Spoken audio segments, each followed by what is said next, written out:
आज हम बात करने जा रहे हैं लंग फंक्शन टेस्ट, स्पायरोमेट्री या pulmonary function test. Pulmonary function test यानी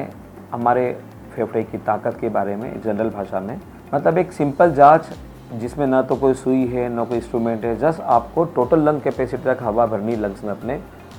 और पूरी हवा भरने के बाद में पूरी ज़ोर से 6 सेकंड तक उसको सांस बाहर फेंकनी है, पूरा लंग में एम्प्टी करना है टोटल टोटल टोटल।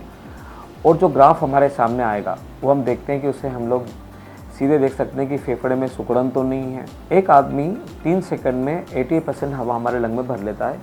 और 3 सेकंड में उतनी हवा पूरी बाहर फेंक लेता है। तो हमें इस एक सिंपल सी पूरी जांच में हम लोग उसके लंग से वॉल्यूम एक साथ देख सकते हैं कि उसके बॉडी ट्यूब में लार्जर एयरवेज,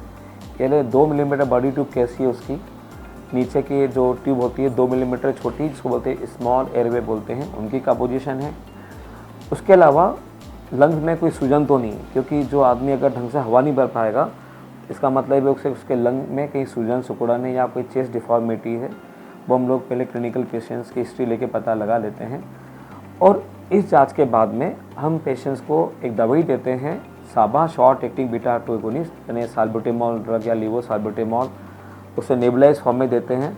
और उसके 15 मिनट बाद में फिर उसके टेस्ट करते हैं कि वो दवाई कितना कारगर है। यानी हम फिर एक बार टेस्ट करके देख लेते हैं कि उस दवाई का असर कितना लार्जर एयरवेज में कितना है, छोटी ट्यूब में असर कितना है, उसके सिकुड़न में कितना फ़र्क पड़ा। तो हम इस वॉल्यूम से पेशेंट्स को बता पाते हैं कि अभी आपके लंग्स के क्या पोजीशन है। कई बार हम इसे लंग एज भी बोलते हैं, आपकी लंग्स की कितनी उम्र, क्योंकि 40 साल का पेशेंट है, अगर वो स्मोकर है तो उसके पेशेंट्स की लंग्स की एज हमें दिखेगी 60 साल 65 साल।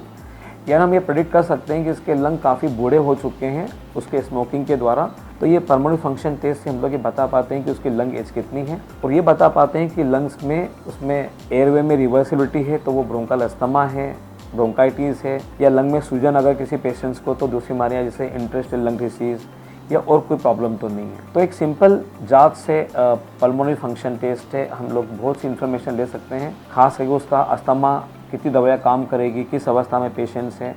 या सब्सिक्वेंटली अगर मरीज आता है फिर से पीएफटी करते हैं तो कितना इम्प्रूवमेंट होता है, ये हम देख सकते हैं।